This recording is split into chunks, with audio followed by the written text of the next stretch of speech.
चरण स्पर्श करना या पैर छूना हिंदू संस्कृति में सदाचार का प्रतीक है और इसके लाभ भी हैं। हमारे पूर्वजों और प्राचीन समय के विद्वानों की सबसे बड़ी खोज यह थी कि उन्होंने प्रकृति के कई रहस्यों को आज से हजारों साल पहले ही समझ लिया था, वो भी उस दौर में जब आजकल जैसी वैज्ञानिक उन्नति नहीं थी। हमारे ऋषि मुनियों ने ऐसे सूक्ष्म रहस्यों को समझा, उनके महत्व को पहचाना और फिर उन बातों को हमारी दिनचर्या में ऐसे जोड़ा कि वो हमारे संस्कार बनते चले गए। अपने गुरुजन, बड़े बूढ़ों और माता पिता का पैर छूना या चरण स्पर्श करना एक ऐसा ही संस्कार है। आजकल लोग इस संस्कार का महत्व नहीं समझने की वजह से इसे नहीं करते या व्यर्थ की खानापूर्ति मान लेते हैं। लोग कहते हैं कि पैर छूने से क्या होता है, तो आइए इसे समझते हैं। विज्ञान इस बात को सिद्ध कर चुका है कि हमारे शरीर के चारों तरफ एक आभा मंडल होता है। व्यक्ति की ऊर्जा स्तर यानी एनर्जी लेवल के अनुसार हर मनुष्य का आभा मंडल यानी कि ऑरा अलग ऊर्जा तीव्रता और अलग रंग का होता है। यह आभा मंडल हमारे ऊर्जा, मानसिक शक्ति, इच्छा शक्ति और विचारों के प्रकार पर निर्भर करता है।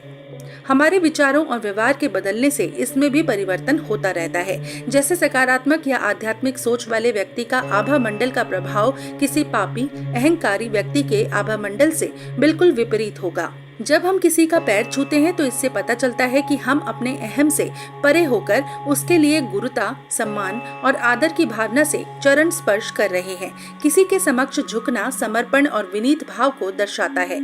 जिसका हम चरण स्पर्श करते हैं उस पर तुरंत मनोवैज्ञानिक असर पड़ता है। उसके हृदय से प्रेम, आशीर्वाद और संवेदना, सहानुभूति की भावनाएं निकलती हैं, जो उसकी आभा मंडल में परिवर्तन लाती हैं। पैर छूने से हम उस व्यक्ति के आभा मंडल से अपने आभा मंडल में इन ऊर्जाओं को ग्रहण करते हैं, जो हमारे मनोमस्तिष्क पर सकारात्मक प्रभाव डालती है। यह हमारे आभा मंडल को अधिक ऊर्जावान बनाती है। चरण स्पर्श करने से हमें अपने नकारात्मक सोच विचारों से मुक्ति मिलती है। बड़े बुजुर्गों के आशीर्वाद हमारे सौभाग्य में सहायक बनते हैं। शास्त्रों में कहा गया है कि बड़ों को नियमित प्रणाम करने से आयु, विद्या, यश, बल बढ़ता है।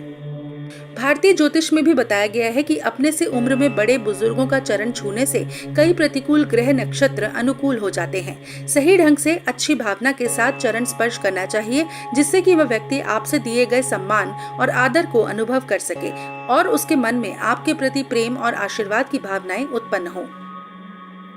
आमतौर पर सपने में किसी के पैर छूना शुभ माना गया है। अगर आप सपने में किसी बड़े, माता पिता, गुरु, साधु, पंडित, ब्राह्मण, वृद्ध व्यक्ति, स्त्री का पैर छूते हैं तो यह आपके यश मान बढ़ने, रोग मुक्ति और कार्यों में सफलता पाने का संकेत माना गया है।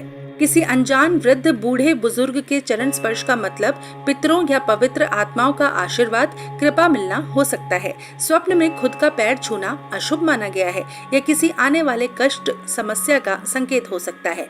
तो आइए अब जान लेते हैं कि किसके चरण स्पर्श नहीं करने चाहिए। एक बात ये ध्यान रखें कि जिसका आप पैर छुएं वो अच्छे आचार व्यवहार, आचरण वाला हो। यदि आपको लगता है कि वह व्यक्ति दुष्प्रवृत्ति का है तो उसका पैर छूने से लाभ नहीं होगा। इसलिए हमें विवेक के साथ बड़ों के पैर छूना चाहिए और उनके आशीर्वाद का लाभ ग्रहण करना चाहिए।